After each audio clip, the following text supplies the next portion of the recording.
யாராச்சும் சாப்பிட்டுருந்தீங்கன்னா தயவு செஞ்சு இந்த வீடியோ பார்க்காதீங்க, தள்ளி விட்டுருங்க. ஏன்னா இன்ஸ்டாகிராமில் ஒரு பொண்ணு எனக்கு மெசேஜ் பண்ணிச்சு, ட்ரூத் ஆர் டேர் விளையாட வா ப்ரோ அப்படின்னு சொல்லிட்டு. சரி நான் என்ன பண்ணேன், எனக்கு ஏதாச்சும் ஒரு டாஸ்க் கொடுங்க, அந்த டாஸ்க் நான் பண்ணலன்னா நீங்கள் வந்து எனக்கு ட்ரூத் ஆர் டேர் கேளுங்க அப்படின்னா. அந்த பொண்ணு யோசிச்சுட்டு, இல்லை ப்ரோ எல்லாருமே உனக்கு டாஸ்க் கொடுக்குறாங்க, ஒரு சேஞ்சாக இருக்கட்டும், நீ வந்து எனக்கு டாஸ்க் கொடு, அந்த டாஸ்க் நான் பண்ணலன்னா நீ வந்து எனக்கு ட்ரூத் ஆர் டேர் கேளு அப்படின்னு சொல்லிச்சு. பரவாயில்ல இது கொஞ்சம் புதுசாக இருக்குது அப்படின்னு சொல்லிட்டு நான் என்ன பண்ணேன், நான் ஒரு டாஸ்க் கொடுத்தேன். என்ன டாஸ்க்னா, நான் ஒரு குத்துப்பாட்டு உங்களுக்கு அனுப்புவேன், அதை நீங்கள் வந்து சோகமாக பாடி அனுப்பணும்னு சொன்னேன். அந்த பொண்ணு உடனே, இல்லை ப்ரோ வேண்டாம், நீ ட்ரூத் ஆர் டேரை கேட்டுரு ப்ரோ ஸ்ட்ரெயிட்டா, ஏன்னா நான் நார்மலாக பாடினாலே எனக்கு வந்து காதுல இருந்து ரத்தம் வர மாதிரி தான் பாடுவேன், இதில் இது மாதிரி குத்துப்பாட்டு நான் சோகமாக பாடினா கண்டிப்பாக ஒரு மாதிரி இருக்கும், வேணாம் அப்படின்ட்டாங்க. சரி ஓகே ட்ரூத் ஆர் டேர் நான் கேட்டேன்.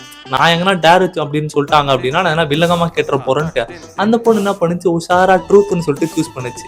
நான் சும்மா விடுவானா, ட்ரூத்லயே வில்லங்கமா உனக்கு கேட்டு வச்சேன். என்ன கேட்டேன்னா, நீங்க பண்ணதுல ஒரு கன்றாவியான ஒரு விஷயம், அது இது வரைக்கும் அதுல சொல்லிருக்கவே கூடாது, அவ்வளவு கேவலமான ஒரு விஷயமா இருக்கணும், அதை சீக்கிரட்டா வச்சிருப்பீங்கல்ல, அதை என்கிட்ட சொல்லணும் அப்படின்னு சொன்னேன். அதுக்கு அவங்க ஒண்ணு சொன்னாங்க பாரு, கேட்டா உங்களுக்கே ஒரு மாதிரி இருக்கும். அவங்க ஸ்கூல் படிக்கும் போது அவங்களுக்கு பெருசா லஞ்ச் சாப்பிட்றதுக்கே பிடிக்காதான், ஒரு நாள் சாப்பிடுவாங்களா, ஒரு நாள் அப்படியே எடுத்துன்னு வந்துருவாங்களாம். அவங்க எடுத்துன்னு வந்ததுக்கு அப்புறம் நைட் அவங்க அம்மா இந்த லஞ்ச் பாக்ஸ் கழுவலான்னு சொல்லிட்டு திறந்தாங்கன்னா, இது அப்படியே இருக்கு சாப்பிடலான்னு சொல்லிட்டு பொழப்பலான்னு பொழப்பாங்களாம்.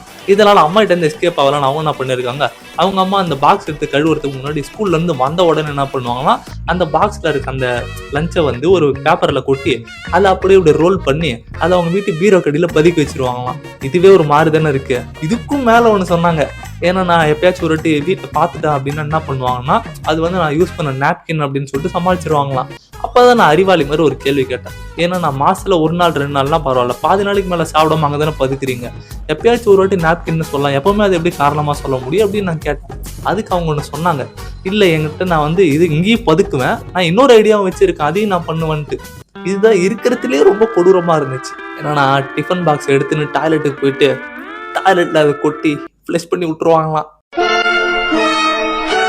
எனக்கு ஒரு கேவலமான ஒரு பழக்கம் இருக்கு, யாருன்னா எதனா என்கிட்ட சொல்லுங்கிறாங்கன்னா அதை அப்படியே விசுவலைஸ் பண்ணி பார்ப்போம், அப்படியே இமேஜின் பண்ணி பார்ப்போம். இவங்க சொன்னதை அப்படியே இமேஜின் பண்ணி பார்த்தேன், சாப்பிட்டது அப்படியே இங்க இருந்து அப்படியே இங்க வந்துச்சு. இதை விட வீடா எவனா பண்ணிருந்தீங்கன்னா உங்களுக்கு லைஃப் டைம் செட்டில் பண்றான். இதை விட வீடா எவனா பண்ணிருப்பீங்களான்னு எனக்கு தெரியல, ஏன்னா எனக்கு தெரிஞ்சு இதாண்டா ரொம்ப வீடு. எவனா பண்ணிருந்தீங்கன்னா கமெண்ட்ல சொல்லுங்க.